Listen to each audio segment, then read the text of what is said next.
For more analysis, let's bring in Lieutenant Colonel Danny Davis. He is a senior fellow at Defense Priorities and also host of the Daniel Davis Deep Dive. Good morning.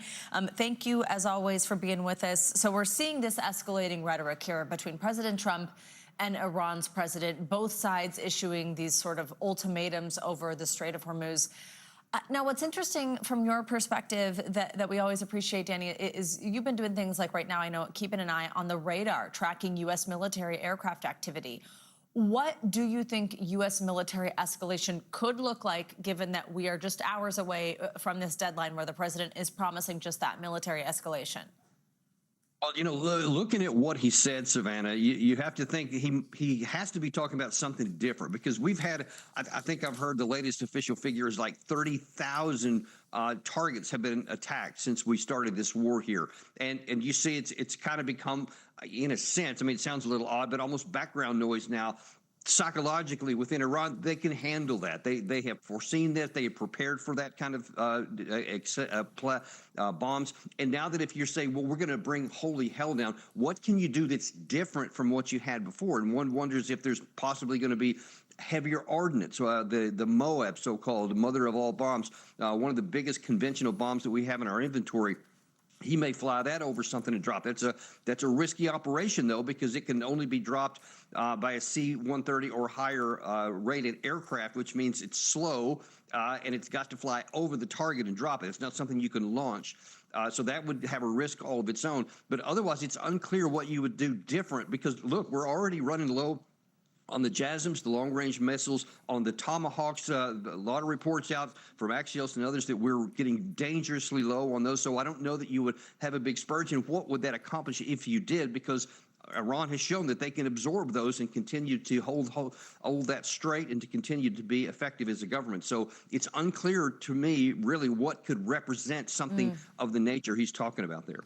I also want to ask you about this rescue mission of that U.S. airmen in Iran. We just heard from Megan on some of this, but just from a military perspective, I mean, hundreds of special operations troops and military personnel were involved, including, as we heard from Megan, the CIA. Walk us through a mission like that, how dangerous and risky it is. Yeah, that issue about the CIA, it's a little peculiar, I'll say, because why would we need the CIA to try to locate the guy? Because every pilot has a satellite phone on him. He has a beacon on his ejection seat. So there shouldn't have been any problem to knowing where the guy was or even being able to communicate with him. So unless something happened to his communications gear, it's not clear why the CIA would have been involved with that. It's also unusual that you would have to try to rescue a pilot, 2 C-130 type aircrafts, and then 4 little birds, they call them, these smaller helicopters, to go and to have an extraction. There is some concern that there may have been an additional mission that was trying to either mask over the rescue of the WSO, the pilot, the second pilot, or maybe there was another mission entirely, and these two got conflated and they were trying to do them both. It's unclear, a lot of confusion, but I'll just tell you that many assets to get one pilot out is not common. Considering this was the first time the U.S. lost a fighter jet in enemy fire in over 20 years, we came close to Iran taking that downed service member as a prisoner of war. What do you think that says about Iran's military capabilities at this point? I mean, do you think President Trump and Defense Secretary Hegseth have overstated at all the level of air superiority the U.S. has against Iran? Yeah, there's no question that's been overstated. There's also no question that we have air superiority. That is clear, because there are literally hundreds of sorties flying on a regular basis, and most of them come back safely, and they're able to drop their ordnance. There's no doubt about that, but it's definitely not been eliminated. This claim that we can just fly everywhere we want and it's all open, well, self-evidently, that's no longer the case, or if maybe it never was.